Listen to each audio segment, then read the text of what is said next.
जय श्री श्याम। नमस्कार दोस्तों, कैसे हो आप सभी?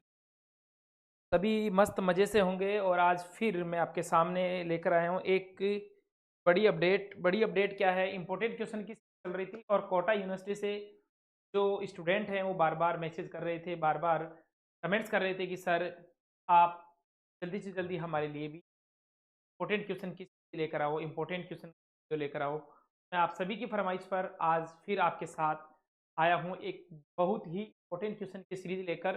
उम्मीद करता हूँ कि यहाँ से काफ़ी क्वेश्चन। एक बात, दूसरी बात, आज होली का दिन था।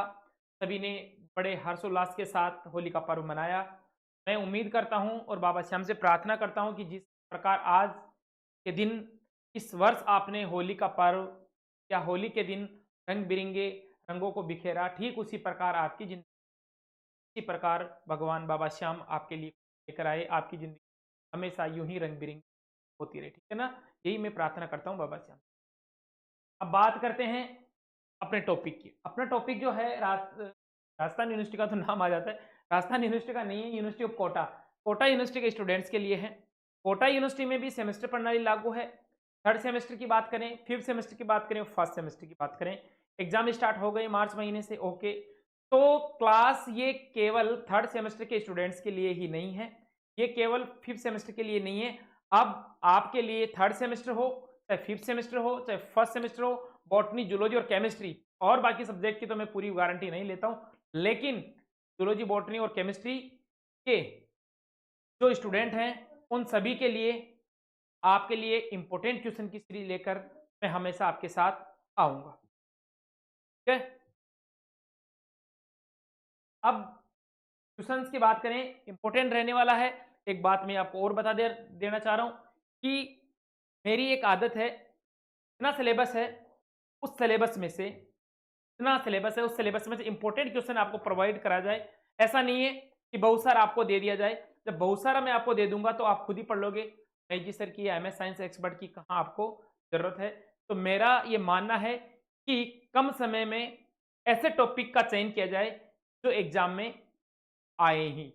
और अभी तक राजस्थान यूनिवर्सिटी से तो ऐसा कोई पेपर गया ही नहीं कि हमने जो क्वेश्चन बताए, 8 10 12 क्वेश्चन बताए, उनमें से पेपर में नहीं आया। पूरा का पूरा जूलॉजी का तो पेपर ऐसे के ऐसे ही आया है। नहीं मानो तो किसी आपके मित्र से आप ये पेपर मंगवा लो और अपना क्लास, अपनी जो वीडियो है वो देख लो, आपको खुद यकीन हो जाए।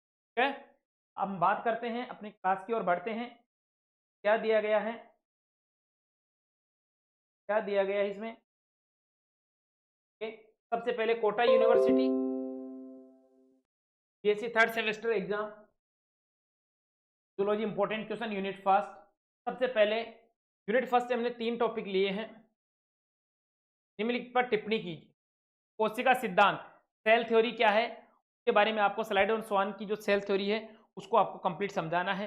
ठीक है? इसके बाद में कोशिका झिल्ली का तरल मोजेक मॉडल, कोशिका झिल्ली की संरचना स्ट्रक्चर आपको देखनी है और इसके लिए स्ट्रक्चर कैसी होती है, इसके लिए एक फिक्स सिद्धांत है, मॉडल है, थ्योरी है किसका, सिंगर और निकोलसन का, तरल mosaic model, fluid mosaic model को समझाना है। एवं वह कोशिका झिल्ली के कार्य, कोशिका एक सेल में सेल मेम्ब्रेन किस प्रकार से कार्य करती है, उसके क्या क्या फंक्शन है, पारगम्यता से लेकर जितने भी ट्रांसपोर्ट से लेकर जितने भी कार्य हैं वो आपको बताने। प्रोकैरियोटिक और यूकैरियोटिक कोशिकाओं में अंतर, 3 ही क्वेश्चन दिए हैं और यहाँ से एक क्वेश्चन आएगा पक्का, 101% कह रहा हूं मैं, यहाँ से एक क्वेश्चन देखने को मिलेगा। यूनिट 2 की बात करें, यूनिट 2 में ईआर माइटोकॉन्ड्रिया के कार्य, इनकी स्ट्रक्चर भी देखनी है।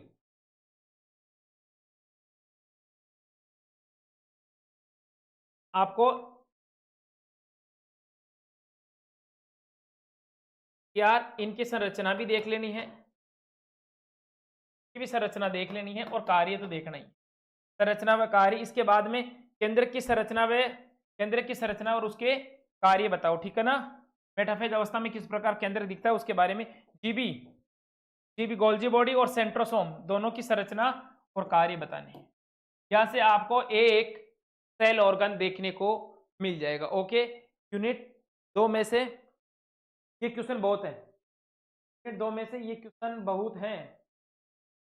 के बाद में यूनिट नंबर 3, यूनिट नंबर 3 क्या कह रही है, डीएनए की प्रतिकृति, डीएनए रिप्लिकेशन, रेप्लिकेशन क्या होता है उसको पूरा समझाना है। Genetic code question number 2, genetic code आनुवंशिक कूट क्या है, अनुलेखन और अनुवादन में क्या अंतर है? समसूत्री विभाजन, समसूत्री विभाजन का महत्व, समसूत्री विभाजन और अर्धसूत्री, समसूत्री गलत टाइप हो गया, कोई बात नहीं, ये तो सही है, ये तो सही है। समसूत्री एवं को काट दो, अर्धसूत्री, समसूत्री और अर्धसूत्री विभाजन का महत्व बताइए, समसूत्री और अर्धसूत्री विभाजन का महत्व बताइए। इसके अलावा एक इंपॉर्टेंट क्वेश्चन और रह गया है अर्धसूत्री विभाजन में जीन विन में, यहां से ही एक क्वेश्चन ये भी इंपॉर्टेंट है अर्धसूत्री विभाजन में जीन विन में, अर्धसूत्री विभाजन के दौरान होने वाली घटनाएं जीन विन में और काइजमेटा, काइजमेटा कैसे बनते हैं अर्धसूत्री विभाजन में जीन विन में, क्रॉसिंग ओवर कैसे होता है काइजमेटा, ये इंपॉर्टेंट है काइजमेटा और जीन विन में।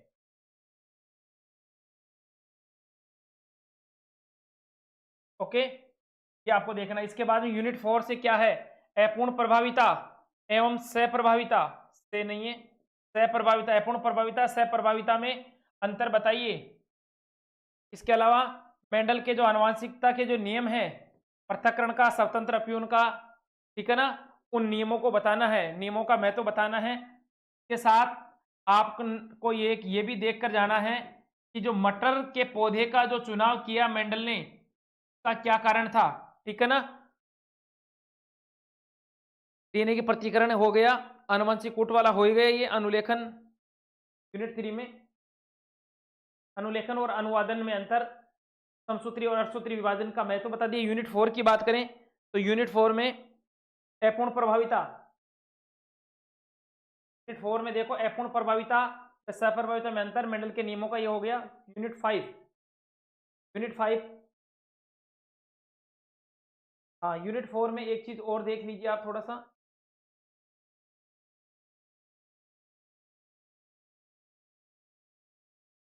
एक संकर मतलब मोनोहाइब्रिड और द्विसंकर क्रॉस, एक संकर व द्विसंकर क्रॉस, और इसके साथ में टेस्ट और बैक क्रॉस, टेस्ट क्रॉस और बैक क्रॉस, ये छोटे जो आएंगे ना वन लाइनर क्वेश्चन 10 2 नंबर मतलब 20 नंबर का जो मैटर आएगा एक खंड में, तो ये वहीं से भी पूछ सकता है। ओके, एक संकर क्रॉस, बैक संकर, एक संकर क्रॉस, द्विसंकर क्रॉस, टेस्ट क्रॉस और बैक क्रॉस, इनमें अंतर, इनकी परिभाषाएं पूछ सकता है, ठीक है। इसके अलावा मेंडल के नियमों का महत्व हो गया, बहुप्रभावी जीन हो गए। यूनिट 5 में देखिए, यूनिट 5 में निम्न पर टिप्पणी कीजिए, उत्परिवर्तनजन जो म्यूटेशन होते हैं उनके बारे में, लिंग निर्धारण, मनुष्य में लिंग निर्धारण किस प्रकार से होता है, लिंग गुणसूत्र संलग्न वंशानुगति, इसके अलावा उत्परिवर्तन का आणविक आधार क्या है, और इसके अलावा वर्णांधता और हीमोफीलिया, इसके अलावा वर्णांधता, ये जो मैं क्वेश्चन लिख रहा हूं इनको आप ऐसे मजाक में मत लेना, ये क्वेश्चन दिख रहे नहीं है, कोई बात नहीं।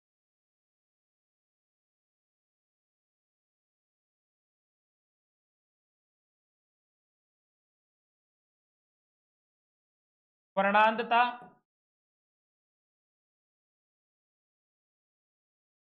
एवं हीमोफीलिया,